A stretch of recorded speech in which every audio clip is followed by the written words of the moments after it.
Just win, baby. Commitment to excellence. The famed silver and black. The holy roller. Goes to the post. The immaculate reception. Time never really stops for the great ones. Tales of greatness. Tales of legend. Tales that define our very existence as fans. Some tales are of epic proportion. Some tales are heartbreaking memories of missed opportunity. Raider Nation is full of these tales. Let's take a journey through the past and present and relive the Raiders' adventure in the NFL. Here's Swag Jeff and Murph coming to you live from the dungeons of Murph's Fan Cave. The indestructible Jim Otto, George Blanda, the greatest clutch player the game has ever known, Willie Brown, the magnificent cornerback, Gene Upshaw, Ted Hendricks, and of course, the magnificent Art Shell. And then you take Tom Flores, the star player who coached us to 2 Super Bowls. Let me take you back a few years to Frank Ewell Field, to the Oakland Coliseum, to the Los Angeles Memorial Coliseum, relive the moments of the thrill of victory and the agony of defeat. To those of us who saw you battle to the top, we will never forget you. You know, Raider football was always emotional.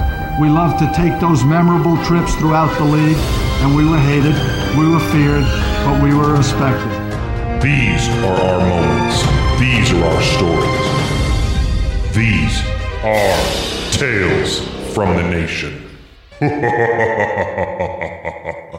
What is up, Raider Nation? Your buddy Murph back once again for another Tales from the Nation. And you know, just listening to our intro there is a line spoken by Swag Jeff, and he says, heartbreaking tales of missed opportunity. And, you know, that should be the theme of this episode. It sure is, man. That we can just pretty much underline that one. Heartbreaking tale of missed opportunity. So, you know, Yes. Not all tales are good tales. There is comedy and there is tragedy, right? Yes. And so today we're going to celebrate. Well, not celebrate. Today we're going to discuss a Yes. tragedy that happened in Raider Nation, and so I'm your host for this, your buddy Murph, and welcome to the fan cave, the one and only Swag Jeff. Welcome, Swag Jeff. Hey, how's it going, man? It's going great, except that like I'm kind of bummed out. Like when we were assembling this show, going through and listening to a lot of these old audio bites and watching some of the old footage. Yeah. It's kind of a drag, man. It's a bummer, man. Yeah. It really is. You're like- it really is. Yeah.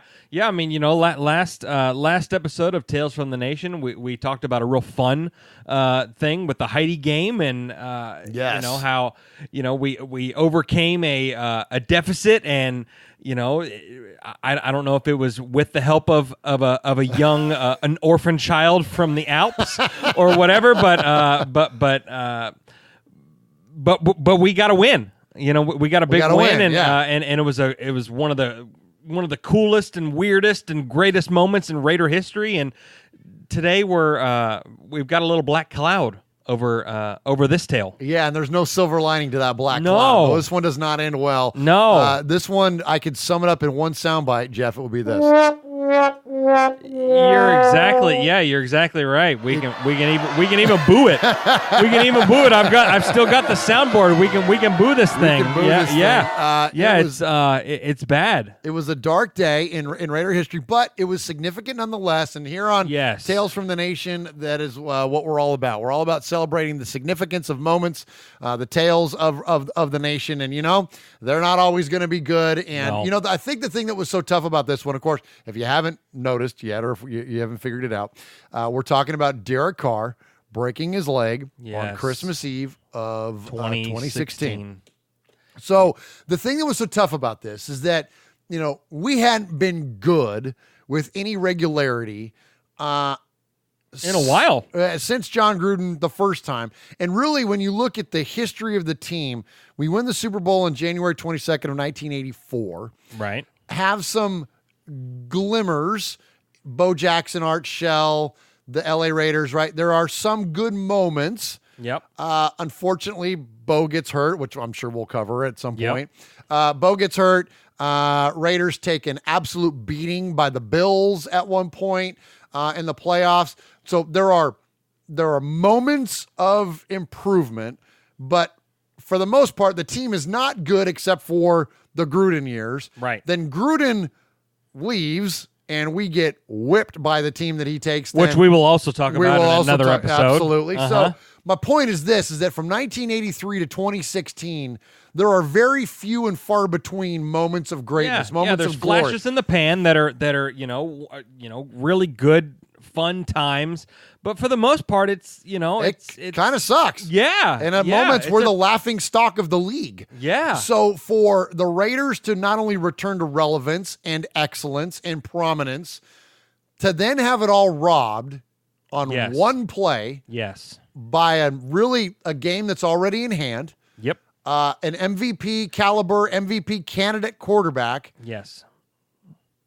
Sacrifices, or not sacrifices, but is the left tackle that's responsible for it gives up his only sack of the year. Of the entire year. A completely fluke play. So to have this finally return to glory, ripped out from underneath you, ripped out from under, I'm going to have some sound here in a little bit. I've collectively crushed our souls as a fan base. Is something that I've never experienced. It's one thing to have your team suck. It's one thing to have your team do well. To do well and then just to be robbed of the opportunity to be great. Dude, that's the only time as a fan I've ever experienced anything like that. Yeah. It was rough, man. This was a rough one. Yeah, just a fluke play that really the game didn't have a whole lot of meaning to the season.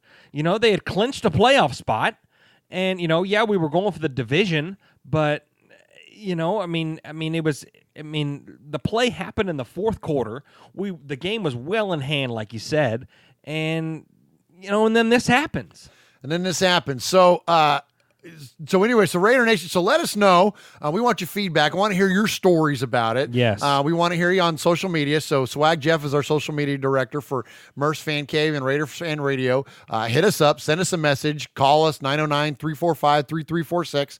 Send us an email, show@RaidersFanRadio.com, or hit us up on the old social media. And let us know what your experience was. What your experience was.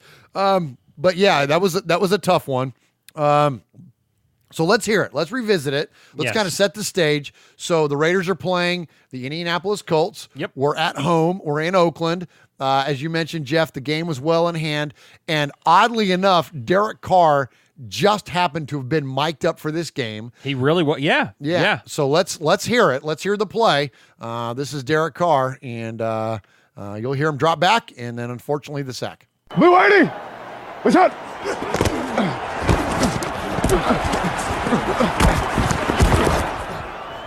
It's broke. It's broke. It's broke. It's broke. It's broke. It's broke. Wow, the crowd chanting for Derek Carr as the MVP. A real moment here. I love you, bro. Hang it up. I ain't gonna love you. We got you. Finish it off, Matty. I know you do. I know you do. I think it's broken. Okay. Come on. There you go. Come on. Come on. I think I broke it. All right. Well, the Raiders win, but in a large respect, this feels like a loss today with the injury to Derek Carr, but they do win.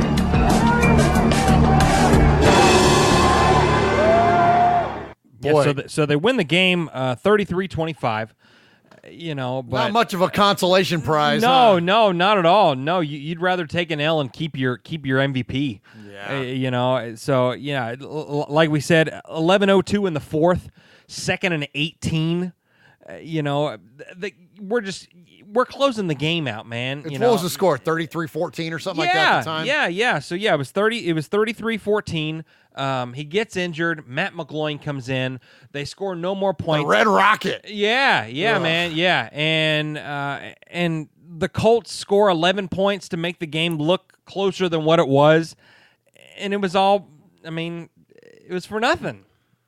For nothing, man. Yeah, and it was actually it's funny that we're talking about this because my heart was broken the same day.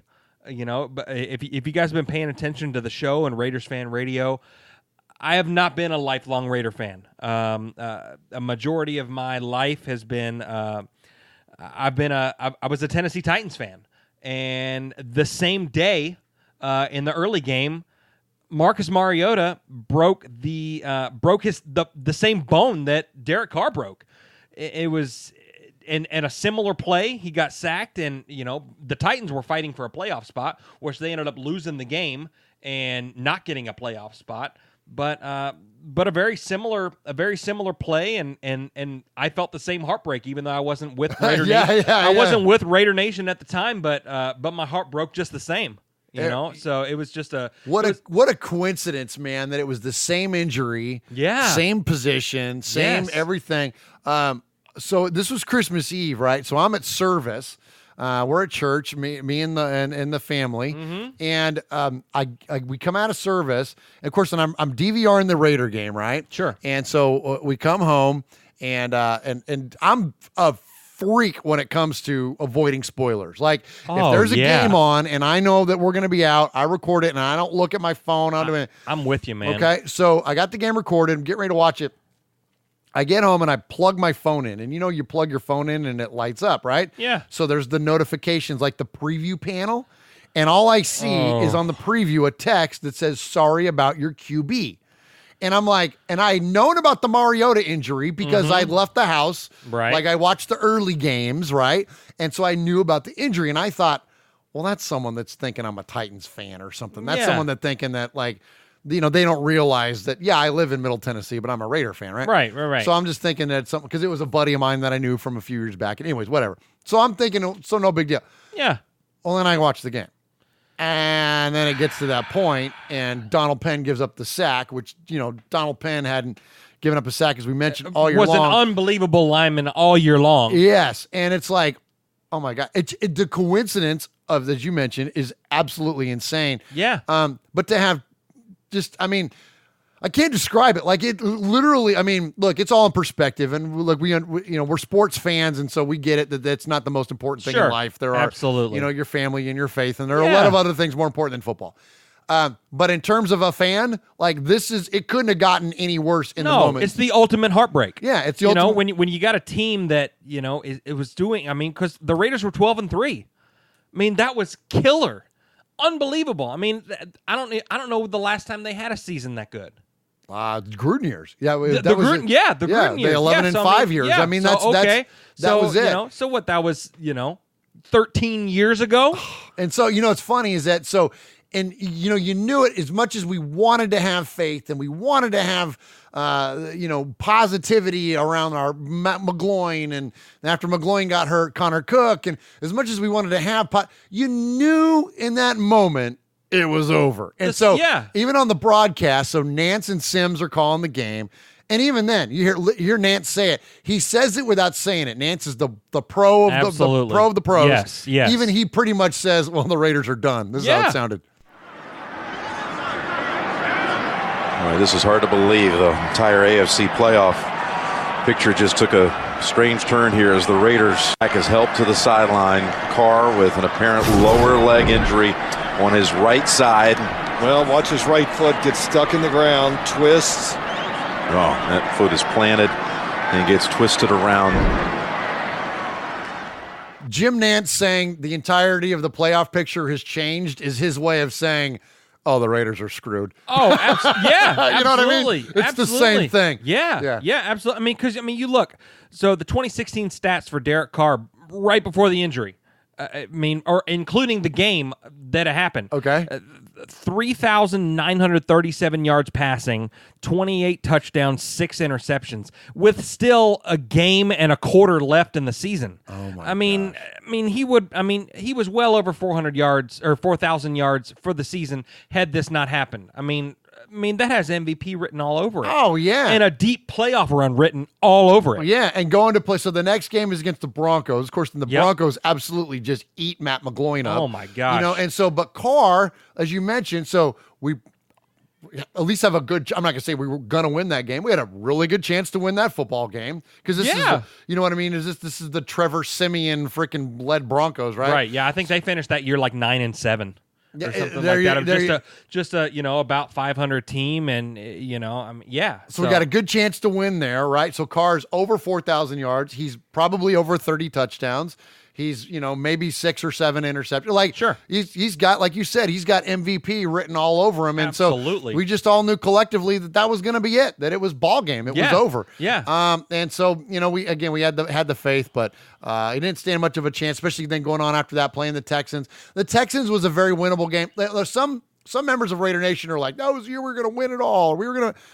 I'm not sold on that. I'm not so blind to the past that like it was going to be like, we were going to go win the Super Bowl. Sure. I would have liked to have seen us had a chance. Yeah. We had a lot of issues still that year. We still had defensive issues. There were other things going on with the team. Sure. But offensively, we would have gone toe to toe with anybody. Absolutely. Defensively, we had Absolutely. challenges. Yeah. But had Carr not got injured, like you said, we may not have beat the Broncos that game, but it would have been a lot more of a chance because we see that McGloin got injured and they ended up putting, I don't know if Connor Cook was a rookie that year or whatever, from Michigan second State. year, I want to say, something like that. He wasn't a rook, but it wasn't far away from it. Well, they get blown out 24-6 in that game. So you think if Carr's in that game, you at least make it close. And had they won that game, they would have won the division.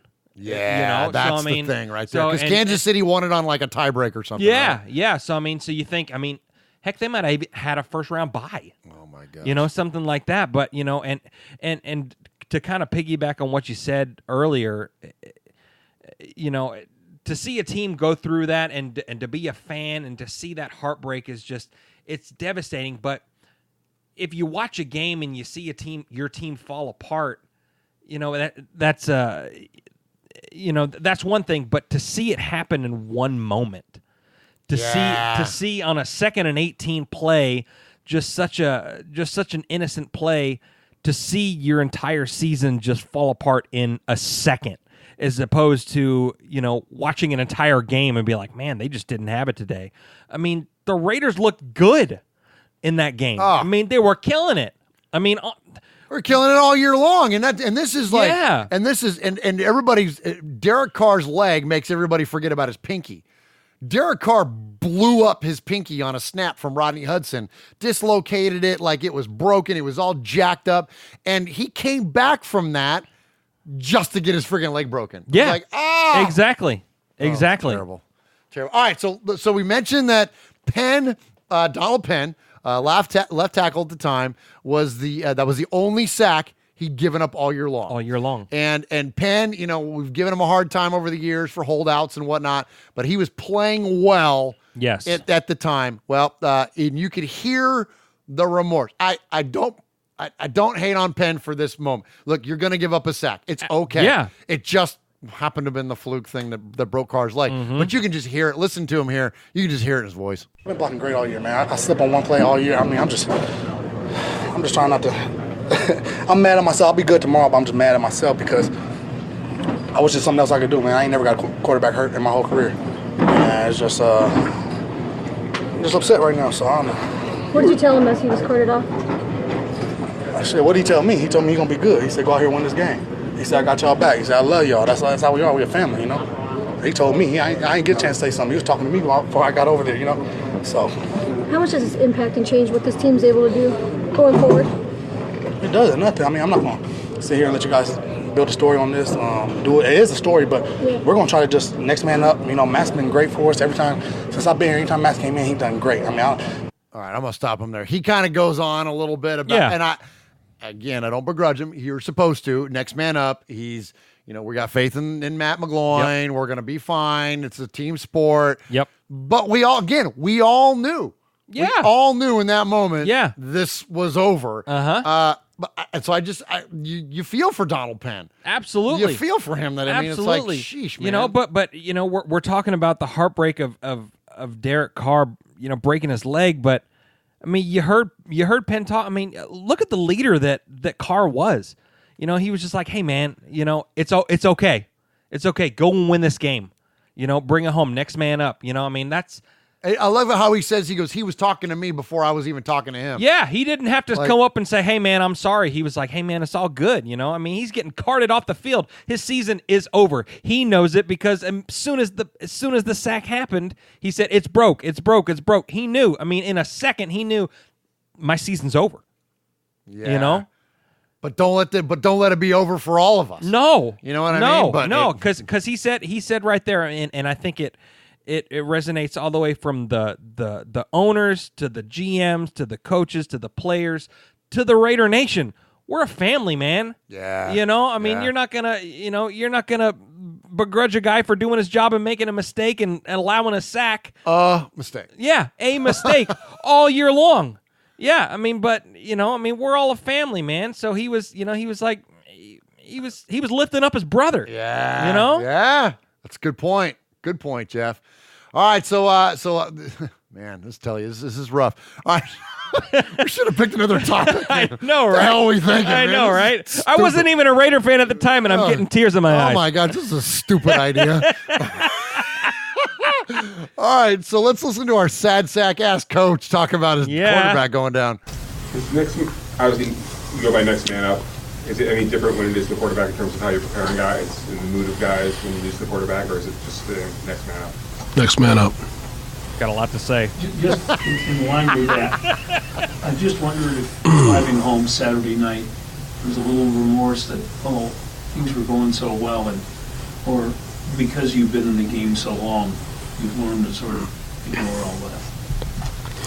Yeah, I don't know if I'd quite characterize it like that, but I think certainly appreciative of getting that 12th win. The idea is to stack up as many wins as you can, and at the end of the year, look and see if that's enough to place you where you'd like to be placed, and then you go from there. But no, I mean, it's a tough game, and things happen in this game, and it's all about the team. It's all about us, moving on with the next opportunity and pulling together as a group of men and being unselfish and sacrificing for each other and all those things. And that doesn't change. It doesn't change regardless of who it is. And it's about the team, and it's about us winning. And that's not in any way meant to be insensitive. You always show love and appreciation for anybody that was banged up or has an unfortunate event happen, but the team does carry on. That's what we do. He's saying the right things, and I was. Yeah, it's the right mentality to have. But you hear the defeat in his voice, and it's that's the thing, is that you can say anything, but what does your body language look like? What is the tone of your voice? You hear the deep breaths. He's devastated, and he knows. And that's they all know. And this is the thing, is that we all knew. We knew it was ball game. Yep. And so back then, I got one more soundbite here, Jeff. So back then, we just started this current incarnation of what we do now, which is Raiders Fan Radio, Tales from the Nation, Murph Fan Cave. So my cousin Sonny and I started the podcast together. Yes. Back then, we did a show called the Sports Dagos, and then what became the Raiders Fan Cast. Yeah. Before we got sued. But anyways, but we did Raiders Fan Cast back then, and Raiders Fan Cast went live just a few days after this happened. And I think, again, just like you heard it in Donald Penn, just like you heard it in Jack Del Rio. So you guys did a show, as this was you're in the mix. In the mix. The name of this show was Broken Carr. So you could just hear it in our voices as well. All right, moving forward. Not a lot to talk about the Raiders this week. Nothing really happened. Nothing's happened. Obviously, we all know about the Carr injury. We've been in mourning for the past, several days. Oh, so you mean when our souls all got crushed all simultaneously? Yeah. That day before Christmas, the day before, the reason for the season and all that stuff, that day. Okay, I remember where I was when Mark McGwire hit his 70th home run, okay? There are certain things in life I remember.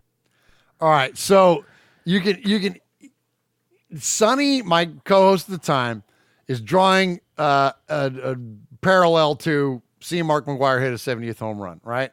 Sure. To me, it's the miracle, the We Believe Warriors when they beat the Mavericks, when they were the 8th seed and they beat the 1 seed. Yeah. Or you know what I mean? Like there's certain moments in history, sports-wise, that you remember? I remember exactly where I was.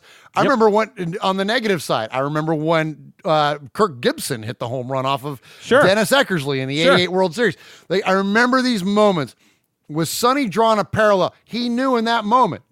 This is days after we knew that, again, to go back, we knew the significance of that moment and the finality of it. Yeah. And I think that's what makes this so unique of a tale and why we chose it. Yes. Is that there was a finality to the incident. It was absolutely over. And Jeff, I don't want to talk about this anymore. I'm done. Yeah. Well, it's just, cry. It was so heartbreaking to see. I mean, and I say you guys, I'm included in this now. Now you are. I am now, and I'm reliving this, and I'm getting in my feels about it. My heart was broke the same day for a different reason, but now my heart's breaking all over again. But it's but even as a sports fan, just even look at it like a sports fan,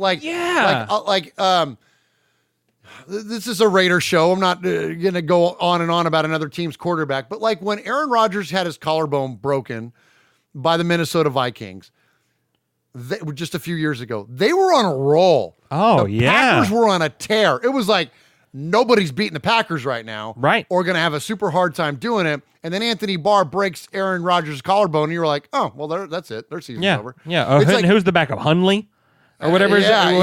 Yeah, he's not the answer. There's a finality to these things when they happen. So even as a sports fan, even if you're not a fully invested, fan of the team, as a fan, you can look at it and go, oh yeah, that's it. But it's any team. You look, everyone has the same goal. There's 32 teams in the NFL. Everyone has one goal, and that's to make the playoffs and win the Lombardi Trophy. And you start this process about now, at OTAs, and you see being June. Yeah, you see the players develop, and you see all this and that, and then you get into preseason, and you figure out, okay, here's our roster, and then you get into the regular season. You got all the jitters, and you got the excitement and the anticipation, and my hopes are high. We're gonna do well, and then you get a team like the 2016 Oakland Raiders. And man, they were just hitting on all cylinders, man. They were going great. And then all of a sudden, in one moment, you see everything that you've been building for 6 months almost. Oof. You see it just crumble right in front of your eyes. And you're just like, yes, it is a 53-man team, but that's your captain. That's your quarterback. It's your MVP. It's your MVP. Yeah. Your guy that's throwing for 4,000 yards in a season with a game and a half to go. And you see him get hurt, and not even get hurt on a play that mattered. Oh, a play that in all honesty, people, and I'm sure people talked about it at the time too. Carr probably shouldn't have even been in the game, or shouldn't have been backing up to throw the ball. Should have been throwing at least. He should have been handing it off to whoever it was, or Latavius Murray, man, or to start the fourth quarter. Hey, how about we go ahead and see Matt? Now we put in Matt McGloin. Now we put in McGloin and see, hey, get this guy some reps just in case something like this does happen, but you see it crumble in front of your eyes, and it's just makes you sick. All right. Well, that was riveting. Sheesh. Let's put so this is the second Tales from the Nation. We don't number them, but because we hope you would just find them whenever you find the subject interesting. But next time we're doing a Super Bowl win or something. We're big. We're going holy roller. We're going Super Bowl win. We're going something. Yeah. We're going something. We gotta lift our spirits back up after this. Yeah, we do. This joyous journey through Tales from the Nation. So anyway, hope you enjoyed it for what it was worth. If anything, hope you found it informative. And look, they're not all great. That's life, right? That's right. It's not all rosy. It's not all puppy dogs and ice cream, man. Sometimes it's a little bit rough, and whether we will like it or not, and even though it was a rough one, it was a very significant moment in this team's history. Changed the history. Arguably the most significant moment since the Super Bowl loss in 2003. It really was. I can't think of anything. Maybe Jamarcus being drafted, maybe there are a handful of others. Janikowski tying the all-time field goal record. Like there are a couple, but you got to really think for it to make it more of a significant moment. This was pretty much, I think, it of the Raiders' history since since that Super Bowl loss. So, absolutely. Anyways, great job, Jeff. Appreciate you jumping in for another. Thanks for having me again, and we'll definitely we'll do a positive one next time. Do a positive one. Yeah, because we're gonna go split a tub of ice cream and cry. I was gonna say, you want to come over and kick me in the nuts before we sign off? Yeah, seriously. Yeah. May make you feel better. Yeah. All right, guys. Appreciate you checking us out. Have a good one.